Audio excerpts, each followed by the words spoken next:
The numbers were perfect, too perfect.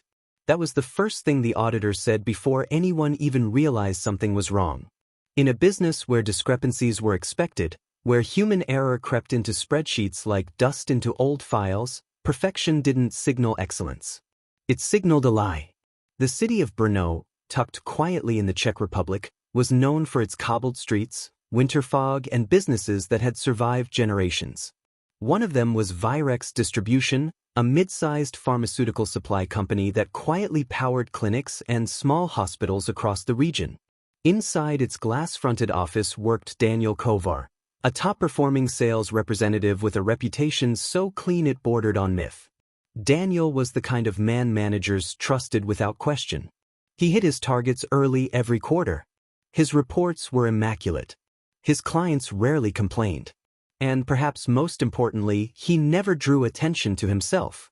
But behind that calm, precise exterior, something had been quietly bleeding the company dry. It started small. A few extra units recorded as sold. A minor discrepancy here and there, easily dismissed as clerical error or shipment miscount. Daniel discovered early that the system had a weakness. Sales records were processed faster than physical inventory checks. So he began inflating his numbers. If he sold 100 units, he recorded 115. The system reflected profit. Management saw growth. Bonuses followed. But those extra 15 units? They didn't exist on paper, they existed in Daniel's control. He would quietly remove them from the warehouse under the guise of fulfilling future orders. Over time, he built a hidden pipeline, selling these products off-record to private buyers, small clinics, black market resellers, even a few individuals who asked no questions. Money flowed. No alarms rang. For nearly 2 years, Daniel perfected the rhythm. Adjust the numbers. Move the stock. Cover the trail. And every month, his reports remained flawless. Too flawless. The mistake came on a Tuesday. It was routine. Or at least, it was supposed to be. An internal audit had been scheduled, not because of suspicion, but because the company was preparing for a potential merger. External investors wanted clean books. That meant a full inventory reconciliation. Daniel didn't panic at first. He'd survived checks before. Smaller ones. Predictable ones. But this was different. This audit wasn't sampling. It was counting everything.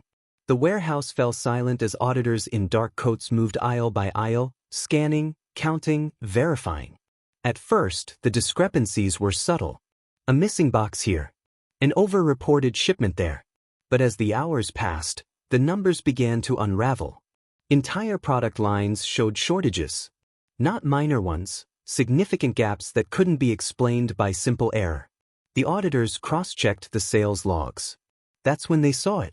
Perfect consistency. Too perfect. Daniel was called in that evening.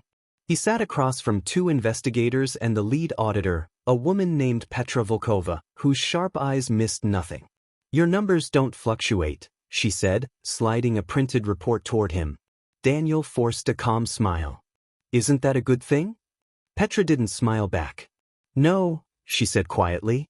"It's unnatural." What followed was slow, methodical, and relentless. They began tracing everything. Sales records. Delivery logs. Client confirmations. At first glance, everything aligned. The paperwork was clean, painstakingly so. Daniel had built a system that mirrored legitimacy down to the smallest detail. But the deeper they dug, the more the cracks began to show. Some clients denied receiving the quantities recorded. Others admitted to purchasing products, but not through official channels. One clinic, operating on the outskirts of the city, revealed something that shifted the entire investigation. "Yes," the owner said. "We bought from him. Directly. Cheaper than market price. From him. Not the company." Daniel. The investigators turned their focus from numbers to patterns. Late-night warehouse access logs showed Daniel entering the facility outside working hours. Security footage, previously overlooked, captured him moving sealed boxes to an unregistered vehicle. Financial records revealed unexplained deposits into an account not tied to his official salary. Piece by piece, the story came together. Daniel hadn't just been inflating sales. He had been running a parallel business. When confronted with the evidence, Daniel didn't confess immediately. He tried to explain it away: system errors, miscommunication, rogue clients. But then Petra placed one final document on the table. A timeline. Every inflated sale. Every missing unit. Every off-record transaction. 2 years of deception, mapped down to the day. And right in the middle of it all was one entry: the mistake. A transaction where Daniel had overinflated beyond what inventory could realistically support. It created a gap too large to hide, triggering the deeper audit. One wrong move. That was all it took. Daniel's shoulders dropped. For the first time, the calm facade cracked. "I didn't plan for it to go this far," he said, his voice barely above a whisper. But by then it already had. The fallout was devastating. Virex Distributions suffered heavy financial losses and reputational damage just as merger talks collapsed. Several clinics implicated in off-record purchases faced legal scrutiny. And Daniel? He was charged with fraud, embezzlement, and unauthorized distribution of regulated pharmaceuticals. But what shocked people the most wasn't the crime. It was the man. Colleagues described him as quiet, reliable, almost invisible. No one had seen it coming. Months later, Petra would reflect on the case during a briefing. "It wasn't greed alone," she said. "It was control. He built a system where he was the only one who knew the truth." She paused, then added, "And systems like that don't fail because of complexity. They fail because of one simple thing: a human mistake." And in Daniel Kovar's case, that mistake finally told the truth his perfect numbers never could.